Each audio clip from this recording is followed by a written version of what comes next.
Good evening, ladies and gentlemen. I'll call the meeting of February 16, 2015, Board of Commissioners meeting to order and welcome all of you here tonight. Commissioner Scott Eford will lead us with the invocation. Let us pray. Our gracious Heavenly Father, we humbly come to you tonight, thanking you once again for the many blessings.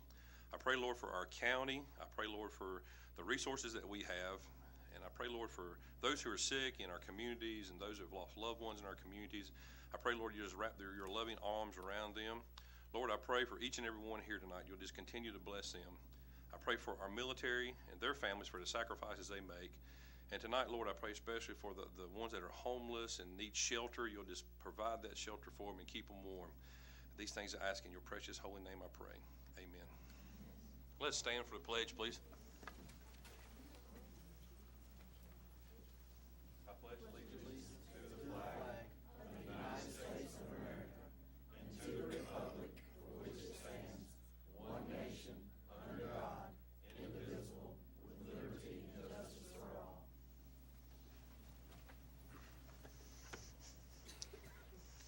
Thank you, Commissioner Eford. Are there any changes to the agenda? I move we accept the agenda as presented.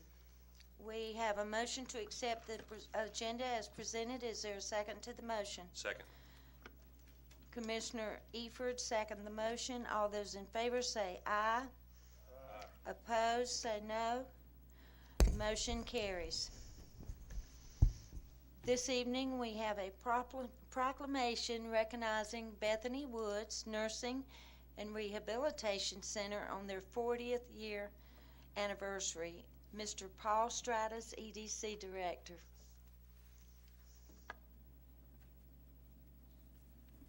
Thank you, Chairman Louder, Commissioners.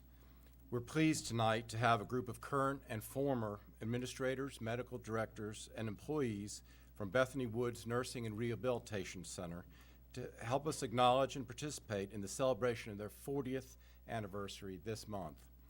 From its founding as Piedmont Nursing Center in 1975, Stanley County has played an integral role in Bethany Woods' growth and development over the years, and we appreciate the contributions they made and continue to make to the residents of Stanley County. Before Commissioner Lawhon reads the proclamation, I'd like to ask current Administrator Tim Cornelison to introduce the Bethany Woods team. Thank you to the Board of Commissioners for letting us be at your meeting tonight. We certainly appreciate that. As Paul had said, we opened our doors up in 1975, and since then have been committed to 40 years of providing great health care to the citizens of Stanley County and the surrounding counties. Right now, our building is equipped to handle 190 residents, and we are currently taking care of residents ranging in age from 34 to 104. We are only able to do that and meet the challenges of the ever-changing healthcare industry with the team of staff that we have represented here. I have 6 members here that I'm going to call up, and between the 6 members, a total of 184 years of service that these individuals have given to the county of Stanley. Krista Dennis, if you'll step up. She's our admissions director. She has been with us for 31 years. Lucille Christian has worked in our laundry and housekeeping department for 31 years. Debbie Louder, our current director of nursing, has been with us for 32 years. Frances Smith, medical records, has been with us for 31 years. Donnie Louder, maintenance director, has been with us for 20 years. And Beverly Louder, LPN, has been with us for 40 years. We're very proud and can only provide the type of service and the love and the commitment that we do because of the staff that stand before you. So we would like to thank this staff. I'd like to thank them on behalf of Bethany Woods. I also would like to mention one more, Mr. Bill Mullinex, Jr. Bill has served in various roles from administrator to regional vice president for our company, and we're very thankful and happy to have had him along on our side. Thank you.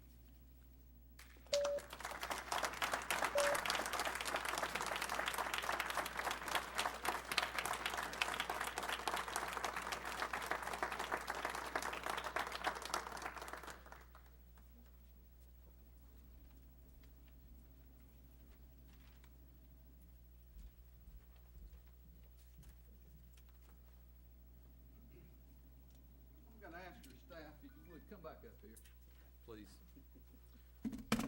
Before I read this proclamation, I applaud you, and I hope the rest of our citizens applaud you for 40 years of taking care of Stanley County residents. And we also applaud you for the employment opportunities that you provide citizens from Stanley County. And folks, in this proclamation, they employ over 200 employees at Bethany Woods. And let's give them another hand.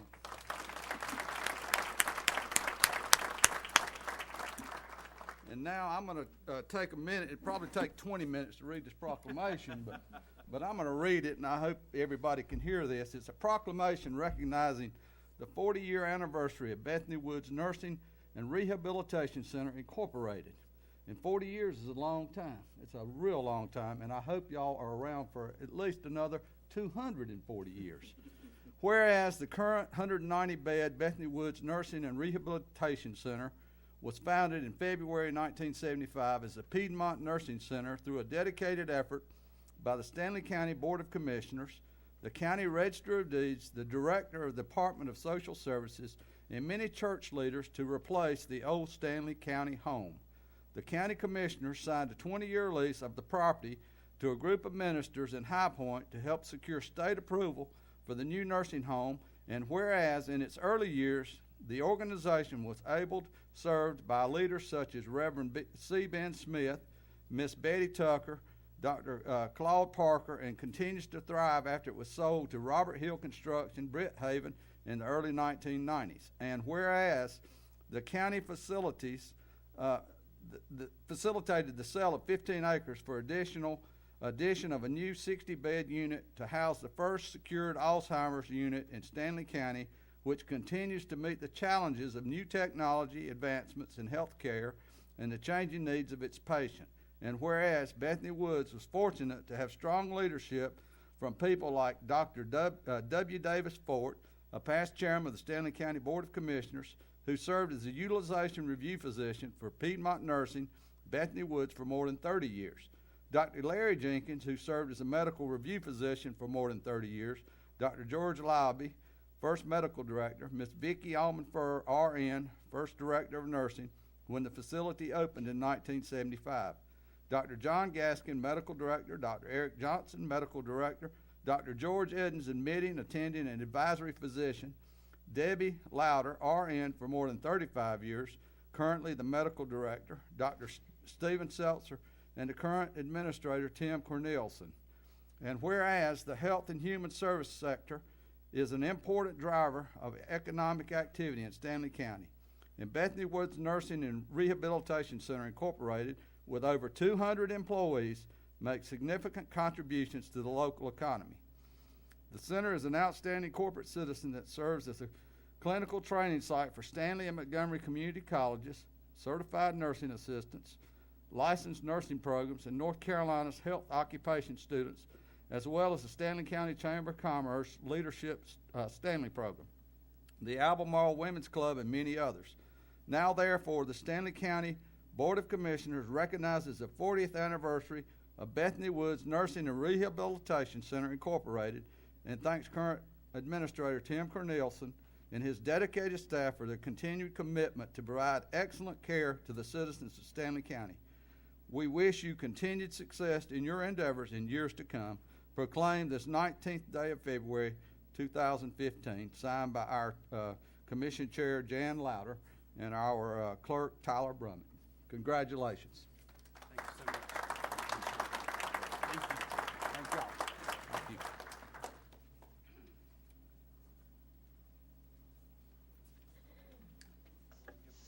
Let me just say that it was an honor to sign that proclamation on behalf of the board. Thank you, Commissioner Lawhon. If you would like to leave our meeting at this time, we'll certainly understand. Feel free to do so. Does that include me, Chairman? No, not you, Bill. Take a drink of water after all that reads.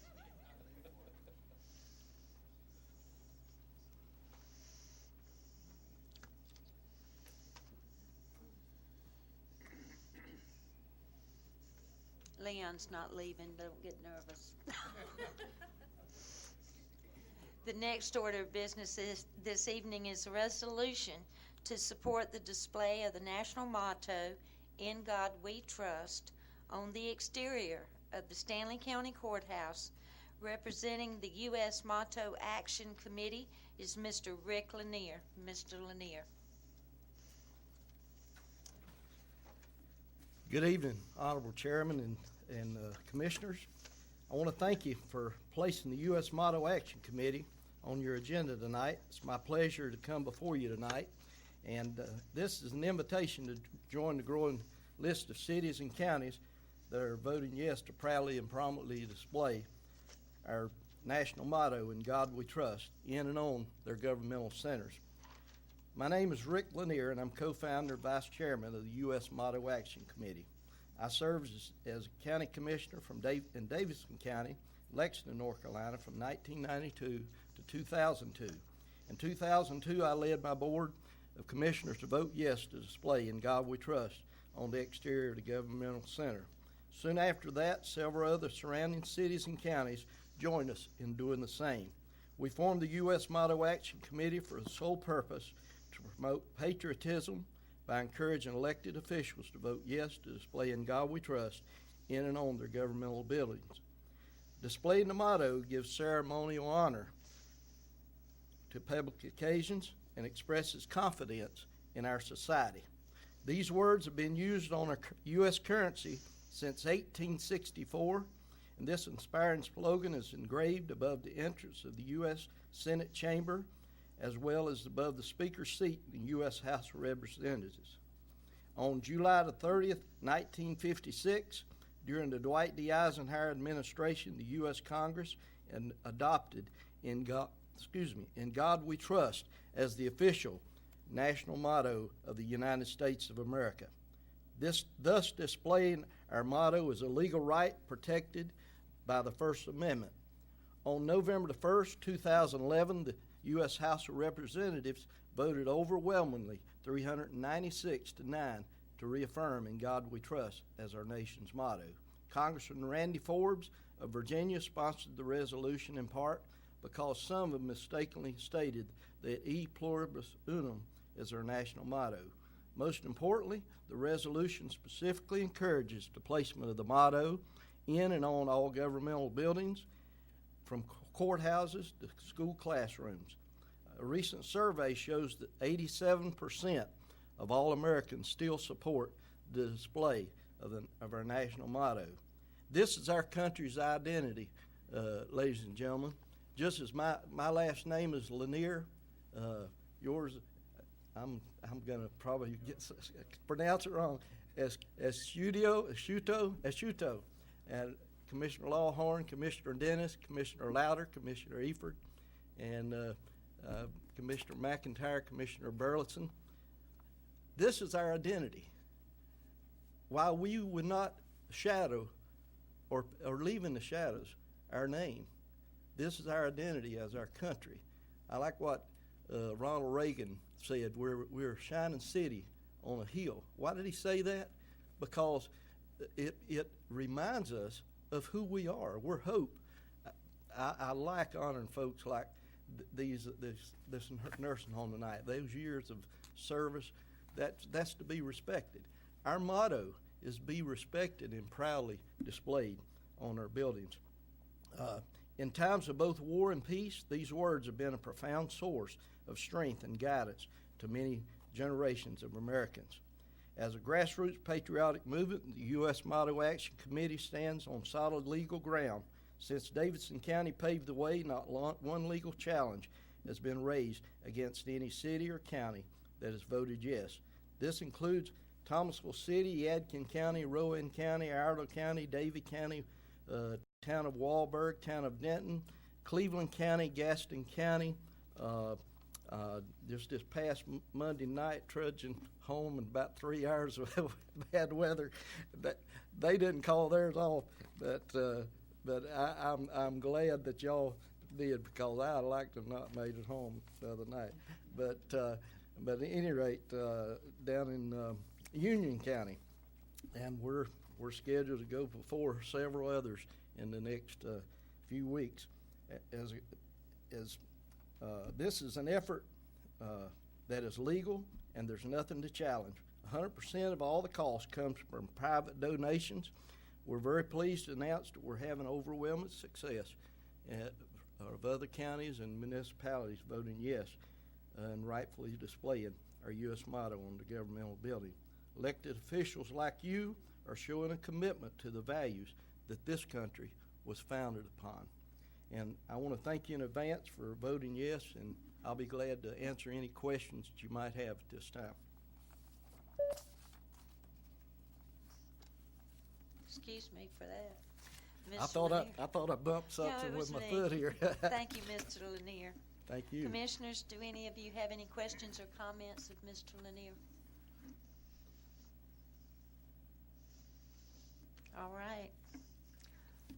Do we have a motion to approve the resolution of a support to display of the national motto "In God We Trust" on the exterior of the Stanley County Courthouse?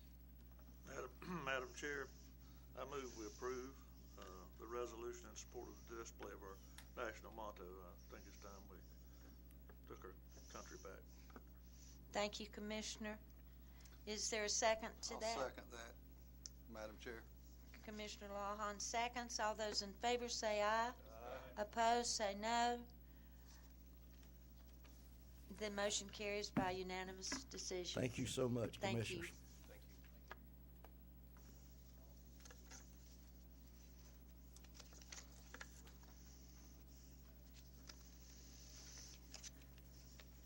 Next item is our board and committee appointments, and our presenter is Andy Lucas, the county manager.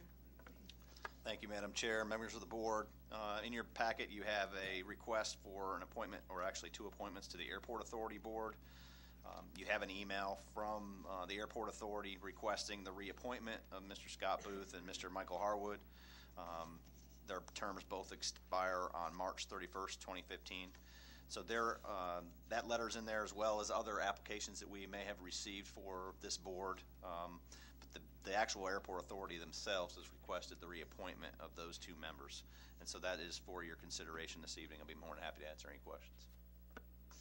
Does anyone have any questions or comments? Madam Chair, I don't Yes. have a question. I'd like to make the motion that we reappoint Scott Booth and Michael Hallward back to the Airport Authority. We have a motion to reappoint Mike Harwood and Scott Booth to the Airport Authority. Is there a second to the motion? Madam Chair, I would second Commissioner Dennis's motion. Thank you, Commissioner Burleson. All those in favor say aye. Those opposed say no. The motion carries by unanimous decision. Mr. Lucas. Thank you, Madam Chair. The next item is an appointment to the Stanley County Community Advisory Committee. And again, you have a letter requesting the reappointment of Mr. Johnny Harris and Mr. John Bell. There were no other applications on file for this committee. And so with that, I would ask that the board consider the reappointment per the letter requesting that for this committee. I'll be happy to answer any questions. Does anyone have any questions? What's the pleasure of the board? Madam Chair, I'd make a motion that we approve Johnny Harris and John Bell.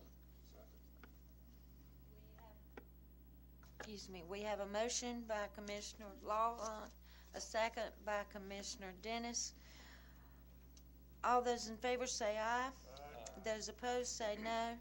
Motion carries by unanimous decision. Mr. Lucas, the county manager, has a NCACC February board update. I'm just going to go down to the podium and get that set up.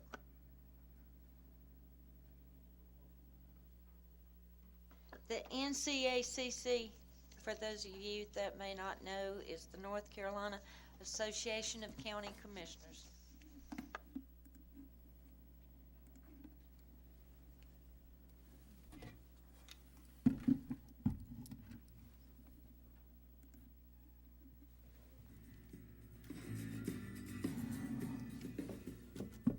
We'd like to welcome you to the NCACC update for February 2015. In today's program, will give you an overview of the Legislative Goals Conference that was held in January and will introduce our government relations team. You can get more information on any of the topics we present on our website or through our social media outlets. County officials from across North Carolina gathered in Moore County in mid-January. It was the North Carolina Association of County Commissioners biannual Legislative Goals Conference. This conference is held every 2 years just prior to the start of the General Assembly's new biennium.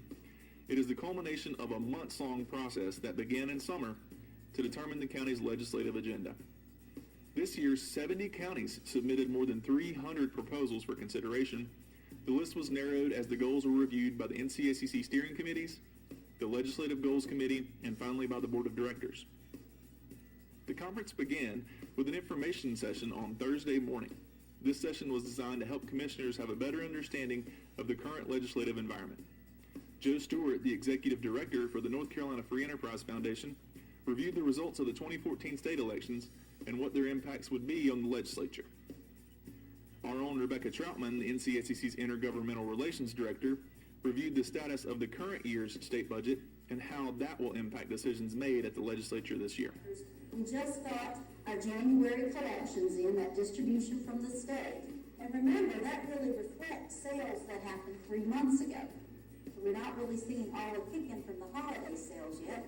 We had a tremendous increase year from last January, but I caution my county finance officers that we still have a lot of outstanding nonprofit revenue refunds that have not hit, so don't go spend it all. But we are starting to see real growth in our sales taxes, and I think we can see that not only in form of an improving economy, but also with regards to the expansion of the sales tax base in 2013, and Amazon collecting remote sales on our behalf. They started doing that last February. So I think all of those things coming together is really demonstrating some true growth in our sales tax base. But I do caution you not to rely on that huge boost in the January distribution as being a trend moving forward the end of this fiscal year. Voting began in earnest on Thursday afternoon. 89 counties sent voting delegates to the conference to debate 44 proposals in areas such as health and human services, tax and finance, justice and public safety, and public education. In addition, 6 new proposals were brought forward at the conference for consideration. In the end, voting delegates approved 45 goals for 2015 and 16. After approving the goals, voting delegates were asked to rank their top 5 priorities. Continued state funding of Medicaid and the restoration of the original 40% share of lottery proceeds designated for school construction were voted as the top 2 priorities for counties in 2015 and 16. Other priorities are to eliminate the general statute that allows school boards to sue boards of county commissioners over county appropriations for education, to ensure the state does not shift to counties any funding responsibility for transportation such as secondary road construction and maintenance, and to avoid unfunded mandates or shifts of state responsibilities to counties. NCACC President Ronnie Beal of Macon County presided over the meeting. Again, remember the guiding principles are above the goals. They have been thoroughly vetted by the steering committee, the legislative goals committee, and the board of directors. All in favor say aye. Aye. Any of those opposed? Ayes have it. Thank you very much. Good work. The association's team of registered lobbyists advocates the county's interests before dozens of administrative, legislative, and rulemaking committees, both during and in between legislative sessions. Now here is an introduction to the NCACC Government Relations staff.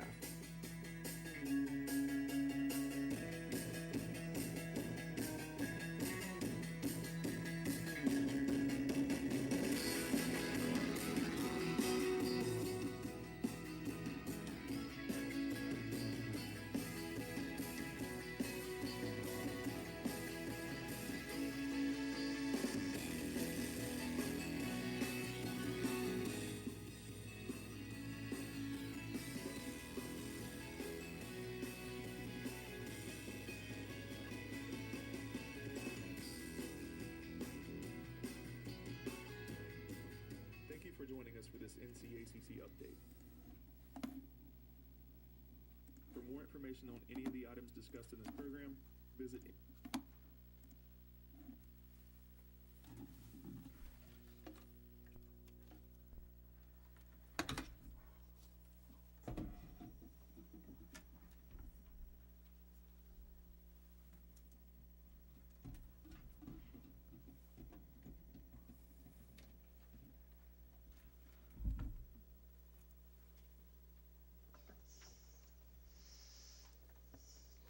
Thank you, Mr. Lucas.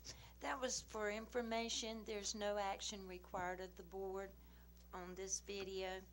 The last item on our agenda this evening is the consent agenda. Are there any changes or additions to the consent agenda? Madam Chair, I make a motion we approve the consent agenda as presented. We have a motion to approve as presented the consent agenda. Is there a second to the second by Commissioner Ashuto. All those in favor say aye. Aye. All those opposed, motion carries by unanimous decision.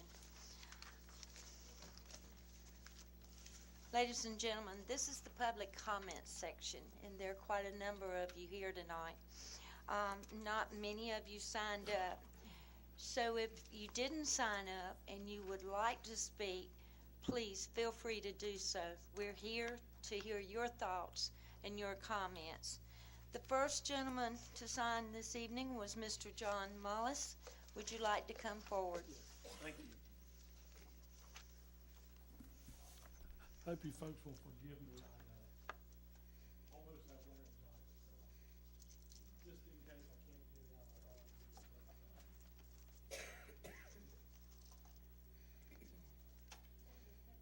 yeah, thank you.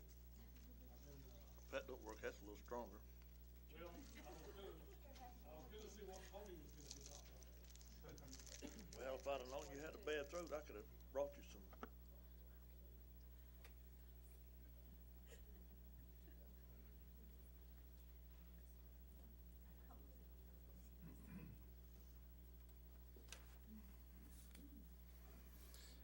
Madam Chairwoman Louder, Commissioners, thank you for allowing me the time to address you tonight. My name is John Mullis and I reside in Norwood. Plans currently under consideration by the School Board of Education relating to the potential school closures in our county would have significant impact on both our existing community-based school system and the economic future of our county. It is my genuine concern for our children, our community, our economic health, and the future economic development of our county, and that's what brings me here before you tonight. I think we're in a very serious situation, and I hope that everyone will be extremely open-minded and help us get to where we all know we want to be. As you know, in December, our school board requested a plan that's been presented by County Superintendent Griffin. Two plans, Plan A, Plan B, as options for addressing the deficiencies in our current school system. I don't necessarily agree with the premise these hastily created plans have been developed around lack of funding, unsafe schools, overcapacity, just to name three. But even if I did, the plans, which have only been made public for a month, simply create for me, and I think others, more questions than answers. There's a problem when that's the situation. I'm even more frustrated by the lack of clarity and access to adequate data during the process and the unreasonable haste in which the process is moving forward. I'm extremely concerned that these plans, if adopted as is or even with slight modifications, would destroy any hopes for economic recovery for Stanley County. My fear is that we could send our communities on a continued downward economic spiral that could take decades literally to crawl back from, thereby trapping many of our fellow citizens in a prolonged cycle of poverty that they are desperately trying to escape from. Furthermore, it's my belief and the belief of other concerned citizens and residents that the plans, if adopted, will decimate our communities of Norwood and Oakboro. I truly believe that's a strong word, but decimate over the future, I believe, is a real possibility. Both communities have a sustainable infrastructure already, including water, sewer, gas, rail capacity, all the key economic drivers in place for development. Yet these and other communities in the county would be less attractive to any new business or potential residents without a strong community school. These plans will adversely protect or impact property values, tax revenue, weaken the demand for existing home, and stifle new construction. They could affect lenders at risk and put those banks who operate in our small community markets at risk. Fewer businesses and new home growth will negatively impact our community retail operations, such as grocery chains, other local businesses who are simply struggling to get by in our economy. And these plans will undermine the limit the options available to this board and the work that you already do to address these important economic concerns that we have. Additionally, these plans will destroy the goodwill established, the effort undertaken by local business leaders, elected officials, civic organizations, churches, and families over the past decades to create and maintain strong, healthy communities. They further serve to undermine the ongoing collaborative efforts of the Chamber of Commerce, the CVB, the EDC Board, and all those working so diligently to support our existing business infrastructure and the efforts to attract new businesses, help existing businesses grow, and create employment opportunities in our area. I would urge you as commissioners to intervene and formally request the school board to show the public comprehensive and detailed data guiding their decision. There must be some guiding light that they're using to get to these points. I certainly would like to see them, and I think the public would as well. More importantly and appropriately, I would urgently request that you ask them to delay any vote on any plan, including school closures, until such time the public can be presented with all the information necessary to make an informed assessment of the challenges facing our school system, and develop an alternative plan or plans that do not include the closure of community schools. If that requires additional resources to adequately fund our school system, I am confident that this body will act accordingly and make the tough choices regarded to secure the funding necessary. I stand in opposition to the current plans and request that you take an active role in funding research and any activities that will lead to an alternative plan that addresses the real challenges that our school system is facing and ensure a positive economic future for Stanley County. Thank you.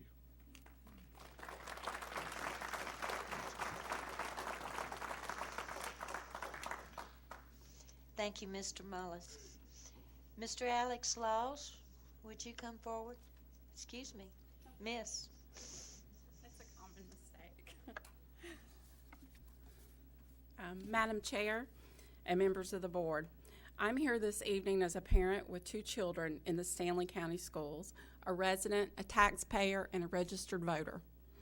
For the past 15+ years, we have seen local funding for our school system fall further and further behind the commitment of local funding in other counties. According to the North Carolina Department of Public Instruction, Stanley County has fallen from a local per pupil rank of 72 out of 117 school units or school systems in 1996 to a rank of 99 out of 116 school units in 2013. The North Carolina Association of County Commissioners ranks Stanley County 73rd, but that's out of 100 counties in per student expense allocation this fiscal year.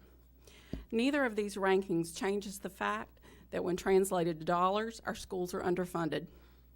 The educational opportunities for our children, the facilities that house them, and our economy have all suffered from this inadequate local funding. Even Superintendent Dr. Terry Griffin states on the website for Stanley County Schools, for the past 5 years, we have been asked to do more with less. Since 2006, the Stanley County Commissioners seem to have found it more important to spend over $5.2 million on their dispute with Alcoa instead of education in our own county. This evening, I'm requesting this board do 2 things. Number 1, increase per pupil funding in your next budget to bring our rank back to the level of 72 out of the public school units in North Carolina, and in the budget the following year to increase local per pupil funding to at least the state average. Number 2, appropriate $5 million now from the county general fund balance to Stanley County Schools to make up for insufficient funding for education and needed repairs to our school facilities due to the expense of the Alcoa dispute. How can we attempt to offer our children the best in education and expect new jobs and growth in Stanley County if we continue to remain among the lowest in our state for local funding for education. Thank you.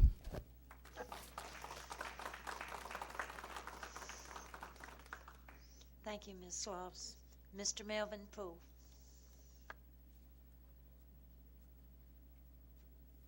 Thank you, Madam Chair and Commissioners.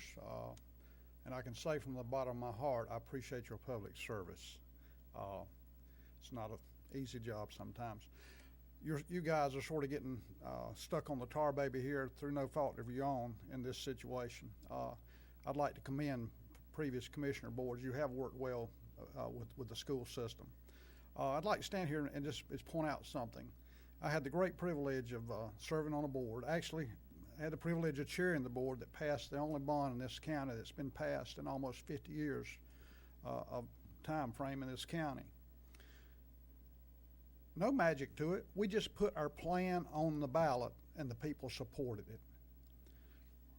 My concern with this plan that's been pushed right now is they haven't done a survey to determine whether there'll even be enough people interested in doing the magnet school or not. If they had done a survey and they had 5 people saying we want to do this, then I'd probably take a step back and say, okay, you got a legitimate reason to do what you want to do. But here we are wanting to disrupt all across the county to do something that we don't even know if the demand's there for. We did a survey a couple years ago when Ridgecrest closed about doing an agricultural themed magnet school out there. We had 942 responses across the county from every area of the county that were interested in doing that. And that was pushed to the side. And now a group comes in with 20 or 30 in the group and demands that we do all this so they can have a magnet school here. Really is disconcerting. I went to the work session that the school board had. Very few questions were asked. Mr. Barbie asked some very important questions. One was, what have you worked out a transportation plan? Well, no, I haven't worked out a transportation plan. Well, how can you say you've got a plan until you've looked at all the pieces? And there's a lot I can say, and I'll probably be coming back on a regular basis. I think I have a standing invite from one of your commissioners to come. And bigger schools aren't safer schools. I just challenge you to go online, do just a little basic research. Small community schools get better results. They always have, they always will, because the community is much more deeply involved. We have a special population in Albemarle. I don't make no bones about it. But I fail to see how busing those poor people out of their community 15 miles down the road, further away from their home support base, is going to help them out. I just fail to see that. And I don't have all the answers necessarily, but I'm not going to go away. I was opinionated before I got elected to the board. I was opinionated while I was on the board, and I'm going to be opinionated since I'm off the board. And that's not going to go away. I'm deeply concerned about the education of children in this county, and I really don't give a blank how they did it in New York or New Jersey or anywhere else. We've had a system here that worked well for years. Our test scores were way ahead of the other counties, and we've started tinkering and dabbling and reconstructing and consolidating and trying new formats, and all it's done is cause us to go backwards because we keep losing community support every time we do this. We have lost students from the last gyrations we did. Carolina Christian loves us out there. They keep building on because we keep doing things that drive people to them. I talked to some people today, or communicated with a person today who's going to pull their 2 children out of the homes, out to homeschool. Every time we lose a student, the system's losing between $7,000 and $8,000. I don't know exactly what the figure is, between $7,000 and $8,000 per student per year. If we lose 100 students in the system, that's going to cost the local school system in excess of around $750,000. And if they're screaming about money, they need to think about that kind of thing. And I challenge them. Oakboro and Norwood both sort of got left at the end of the line as far as doing anything for them. And maybe I ought to be blamed for that because I always want to try to look after other people's areas of the county more so than just my own. And I guess people in Oakboro can hang me somewhere down the road for that. But the thing of it is, Oakboro has not been a demanding school. Neither has Norwood.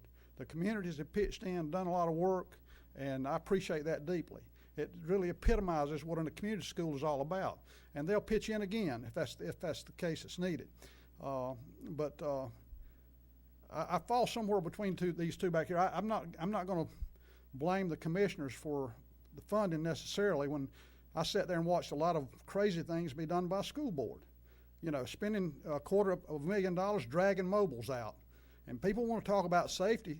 Mobiles are the least safe thing in the system. We passed a bond to put children in brick and mortar buildings, and ever since then, we've been dragging modulars around and putting them in modulars. I can't fathom that, and the average voter in this county can't fathom that. And trust me, you know, we'll not going to run you out of town if you increase taxes a little bit if it's for a good reason. But just remember one thing before you vote to give the school board any money. When you vote to give them money, you have no control over how they use it. Now, you gave them a nice little increase last year. They added 4 positions. Didn't give the teacher assistants their money back they'd taken from them, but they created 4 new positions. Now, I'm not saying those 4 positions aren't nice to have, but when you're in a money crunch, you don't do those kind of things. And I've always told them, I said, when you show me that you can be responsible with your money, I said, I'll march to the commissioners with you and ask for more. You didn't ever see me over here much because I never did feel like they were being responsible with some things. But anyway, I thank you for your time, and I appreciate your service, and wish you well. Thank you.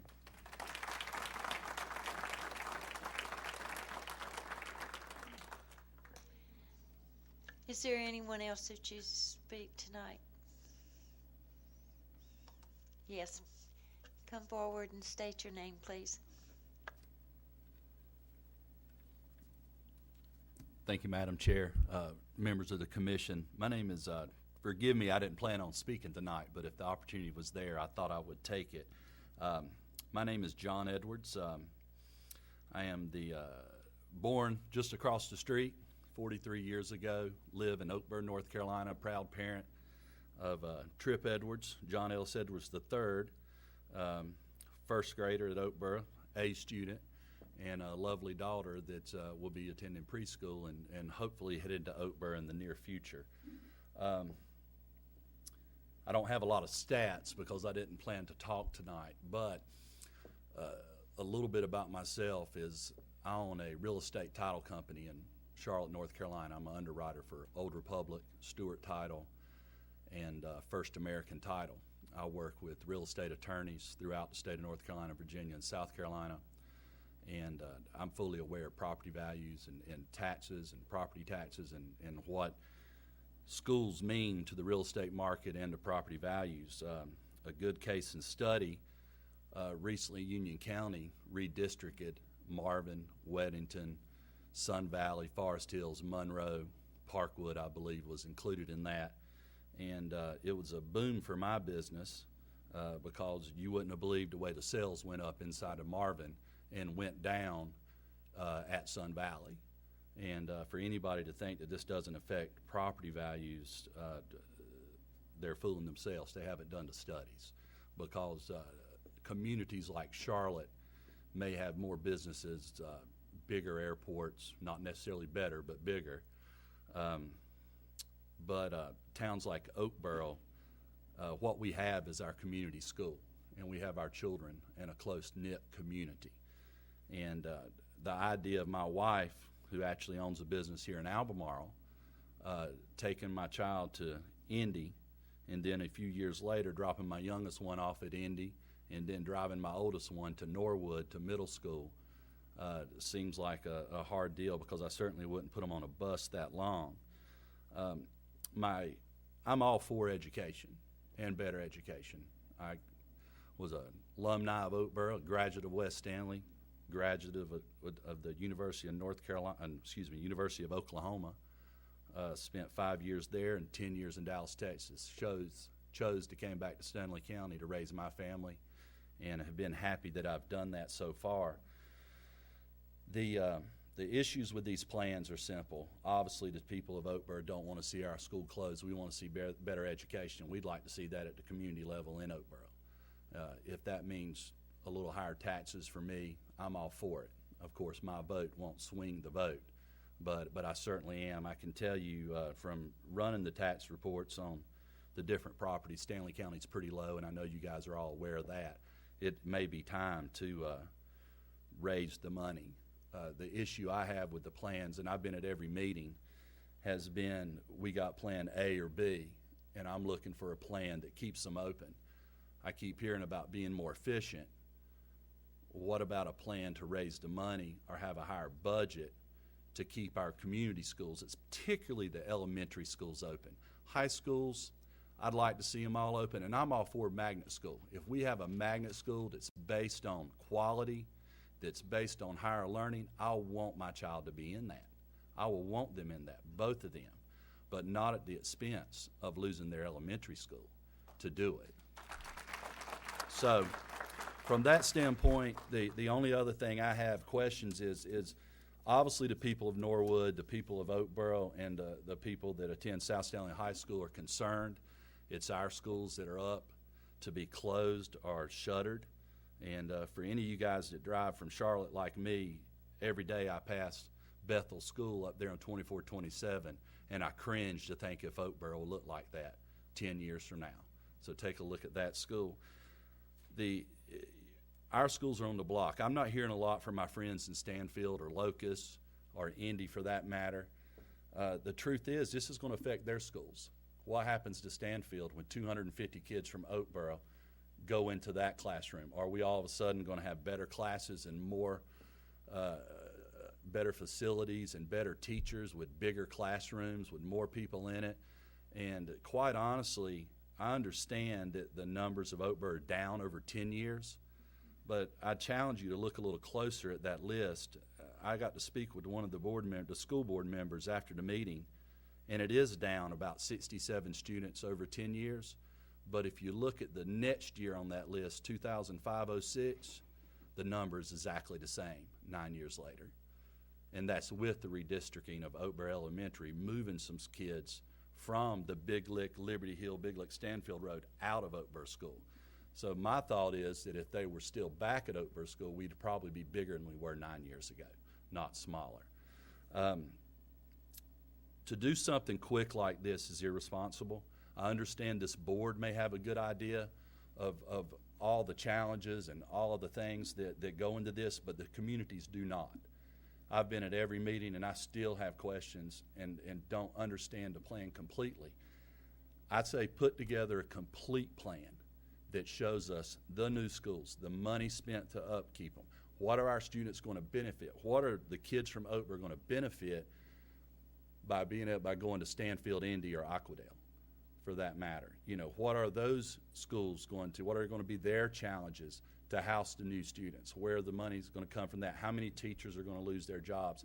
Let's do a complete plan with all the pros, all the cons, and then let's get a plan that what would it take to keep them open, quite honestly. And so if this board can help with that, if they can just put the brakes on the school board and have them get all the information, I think everybody in the county deserves it. And last thing, making any kind of decision about growth of our communities coming out of the worst economic turndown that probably any of us will ever see in our lifetime is probably not a responsible thing to do. 2006, 2005, 7, 8, the town of Locust in western Stanley County was booming. If you rode through Locust today, you would think it was still booming, and it mostly is. But what I can tell you is, from the job that I do, the city of Charlotte, Waxhaw, Weddington, Mint Hill, all those areas turned down during that same time. We went from writing 300 to 400 policies a month to writing 30 or 40 a month. I had a staff of 17 people, and I'll be honest with you, it went down to just me. Just me. 17 people to me. Now I'm back to a staff of 5 people, and we're growing again. We're back doing 120 policies a month, and we'll get back to 300 to 400. The town of Locust stopped at the same time. That growth in Charlotte's coming back, and as it comes back, it can only come our way. And when Locust values go up and that system becomes crowded, what's next? Stanfield, Oakboro, Red Cross, Indy. 10 years from now, we may very well need Oakboro Elementary. I think we do today. I think we need it next year. But let's take time to realize what we've just come out of before we project what it's going to be like 10 years from now. So thank you for your time.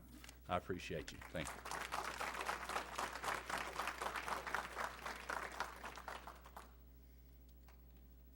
Thank you, Mr. Edwards.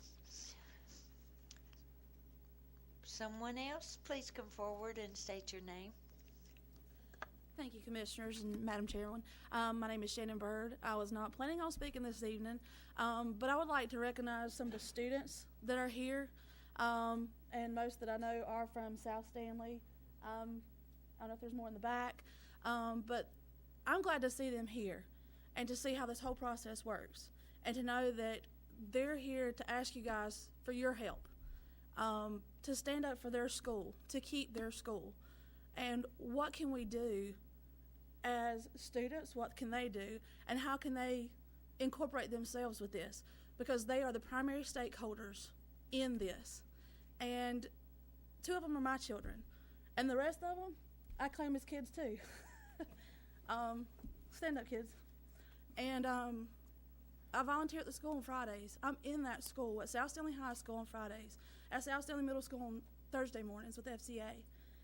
These kids are the ones it's going to affect. These are the ones that we want you guys to see and to know that they do care about their school. And guys, would y'all like to say something?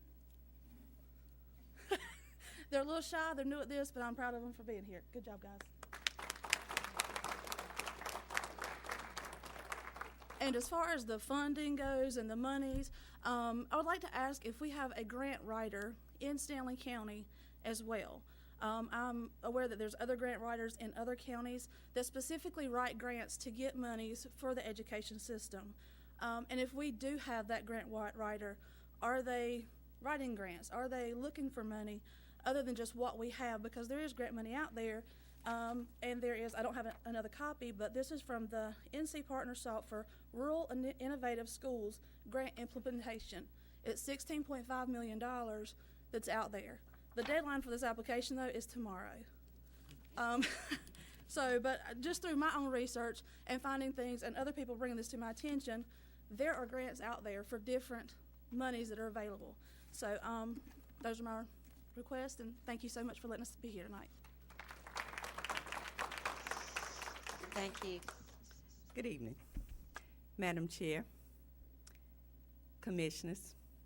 I'm Brenda James Standback, and I too didn't have anything to say until now.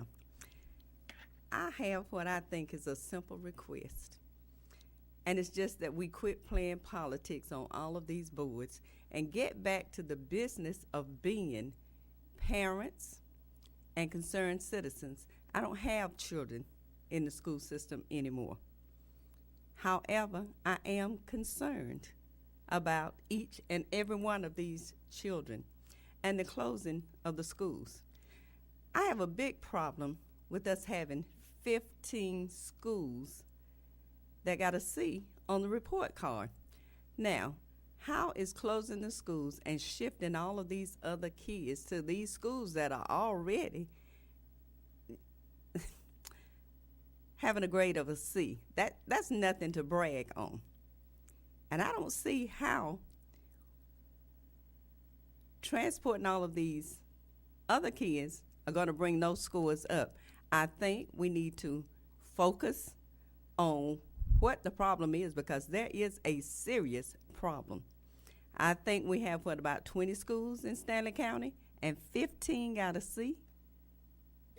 There's something wrong. And I think our focuses have gone off in the wrong direction. I think our main focus should be on bringing those scores up, doing what's necessary for all of our kids to get a good education.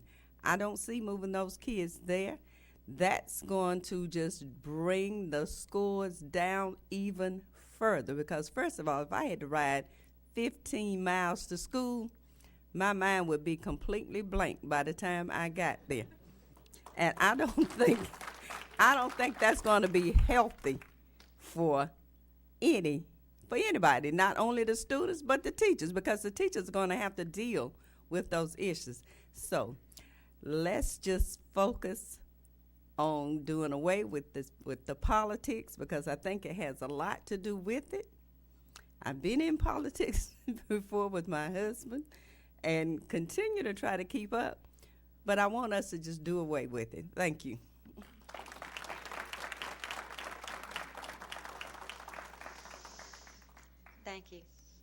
Seeing no one else, this will conclude our public comment section, and I will call on Commissioner Burleson.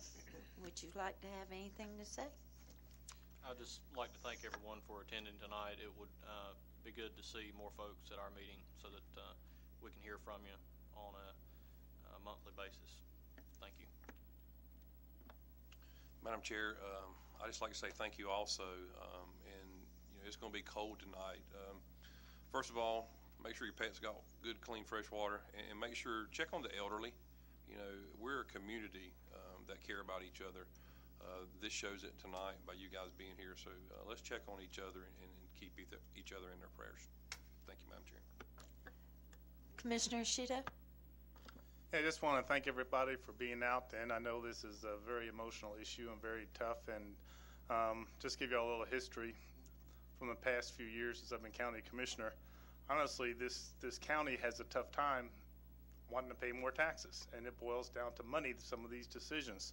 I remember 2 years ago, myself and Commissioner Dennis were the two commissioners that wanted to listen to our county manager's recommendation to keep our property taxes revenue neutral. The property values went down a couple of years ago, so to increase the tax rate a penny or two, people would have paid the same amount in taxes, but there just wasn't the stomach to raise the taxes. Then over the fall, myself, Commissioner Donovan, and I know Andy Lucas, when we're out and about just talking about the proposed sales tax increase to raise money for our new radio system and also for education. And I went to almost every committee. I think I missed going to Meisenheimer, but I went to all the municipalities just trying to pass it and held public meetings. I believe in education. And, a couple things.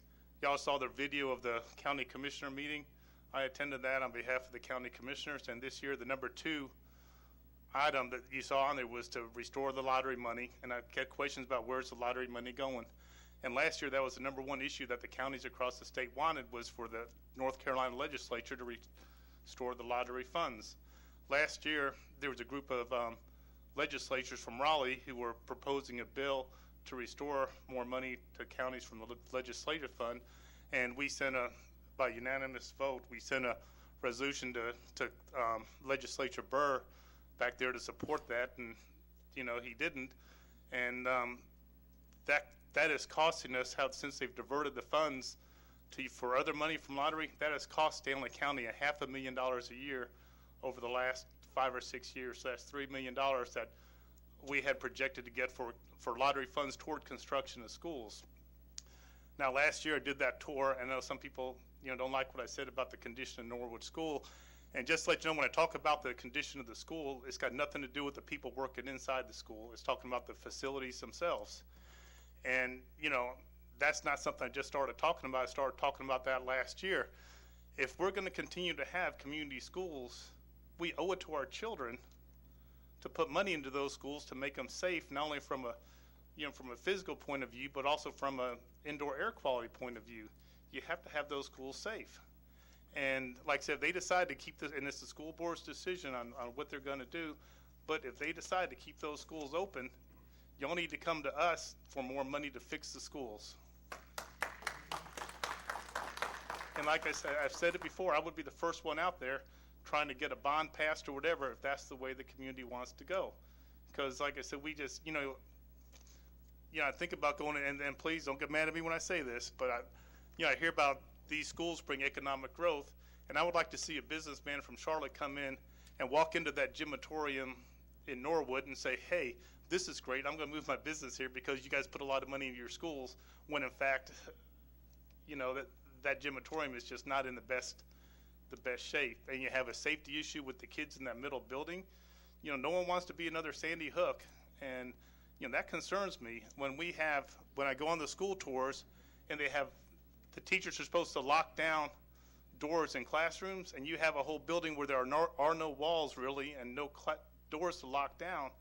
That concerns me. And like I said, if they decide to whatever the decision is, and if they decide to keep these community schools open, we owe it to make those schools safe for the kids.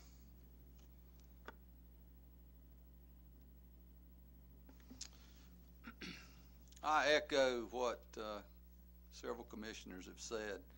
I appreciate the taxpayers that are here. I really appreciate the students that are here because I think this is a good learning experience for any student. And I encourage you to continue coming to governmental meetings because we're here to serve you as a taxpayer and as a citizen. And it's discouraging when we come to a board meeting and there's not a real big issue going on, but there's only 2 or 3 people, and of those 2 or 3, you got the radio here and you've got the newspaper here. So I appreciate your attendance, and I appreciate your passion about what you believe, and I appreciate those that have spoke tonight. And I hear your comments, and I know the other commissioners do as well. I think our school board is hearing those comments. Just keep attending the meetings, and thank you for your attendance. I agree with the rest of the commissioners on the what they've said, but one thing which one of the speakers mentioned this, I would like to see how much it would cost to keep the schools open. Not enough numbers, and I don't know, the rest of the board may not be in the head, but when you close the school, it's not long till that community goes to going away. And yes, sir. I'm old enough. I was born out there at Indy, and I went through 12 grades there at Indy. But we built the new high schools. I thought it was awful at that time, but it's turned out pretty good for us. The high school's not as important, but when we lose our people, I know when I was going to school, the community was very involved in our system. I mean, our community did a lot of work. We had an old auditorium out there that they tore down. At that time, the PTO wanted to fix it up, and they said nobody else had one, so they tore the thing down, and it was a solid brick concrete floor. Needed new seats in it, but the stage, my father cut the lumber for the stage. Lech Eford built it. The Stanley Lumber Company planed it. It's all out of oak. It would have been there forever, but that wouldn't have cost the county a penny, and that'd been a 200 or 300 seat auditorium everybody could have used. And we've just not made some good decisions in the past, and I just think we need to slow down, not do a knee jerk, and see what it costs to keep these buildings open. I mean, I haven't heard a figure on that, and if they would give us a figure and it was reasonable, I'd like to see y'all support our 1/4 sales tax again. Y'all just remember that's 2.8 cents on your property tax, and that's a fair tax. Anybody coming through the stop and buys a Coca-Cola, they get to pay a little tax on it, but you don't burden the landowners for it. And I want to thank y'all again for coming. Very good, and I appreciate all of you coming.